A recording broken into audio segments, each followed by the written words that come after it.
Hi good evening. ಇದು Wednesday evening mini blog. ಇವತ್ತು ಸಾಂಬಾರಿಗೆ ಅಂತ ಹೇಳಿ ಎಲೆಕೋಸು ಬಸ್ಸಾಂಬಾರನ್ನ ರೆಡಿ ಮಾಡ್ಕೊತಾ ಇದ್ದೀನಿ.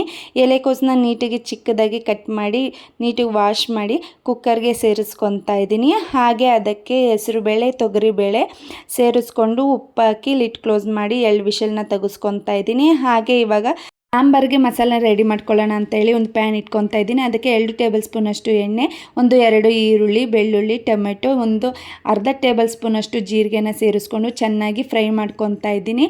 ಹಾಗೆ ಅನ್ನಕ್ಕೂ ಕೂಡ ಇಡೋಣ ಅಂತ ಹೇಳಿ ಇಟ್ಕೊತಾ ಇದ್ದೀನಿ.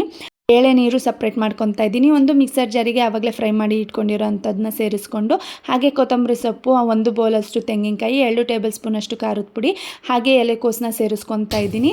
ಹಾಗೆ ಈಗ ಒಂದು ಪಾತ್ರೆಗೆ 2 ಟೇಬಲ್ ಸ್ಪೂನಷ್ಟು ಎಣ್ಣೆ, ಹಾಗೆ ಸಾಸಿವೆ, ಜೀರಿಗೆ, ಒಣಮೆಣಸಿನ್ಕಾಯಿ, ಈರುಳ್ಳಿ, ರುಬ್ಬಿ ಎತ್ತಿಟ್ಕೊಂಡಿರೋಂಥ ಮಸಾಲೆ, ನೀರು, ಹಾಗೆ ಹುಣಸೆಹಣ್ಣ ಹಾಕಿ ಉಪ್ಪು ಹಾಕಿ ಮಿಕ್ಸ್ ಮಾಡ್ಕೊತಾ ಇದ್ದೀನಿ. ಅಷ್ಟರಲ್ಲಿ ಪಲ್ಯಕ್ಕೂ ರೆಡಿ ಮಾಡ್ಕೊಳ್ಳೋಣ ಅಂತೇಳಿ ರೆಡಿ ಮಾಡ್ಕೊತಾ ಇದ್ದೀನಿ.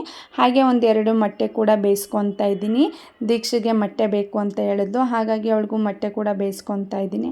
ಹಾಗೆ ಸಾಂಬಾರಿಗೆ ಮುದ್ದೆ ಇರಲೇಬೇಕಲ್ವ, ಹಾಗಾಗಿ ಮುದ್ದೆ ಕೂಡ ಮಾಡ್ಕೊತಾ ಇದ್ದೀನಿ. ಇವತ್ತಿನ ಬ್ಲಾಗ್ ಇಷ್ಟ. ಯಾರಿಗೆಲ್ಲ ಇಷ್ಟ ಆಯಿತು ಪ್ಲೀಸ್ ಲೈಕ್ ಮಾಡಿ, ಸಬ್ಸ್ಕ್ರೈಬ್ ಮಾಡ್ಕೊಳ್ಳಿ. Thank you.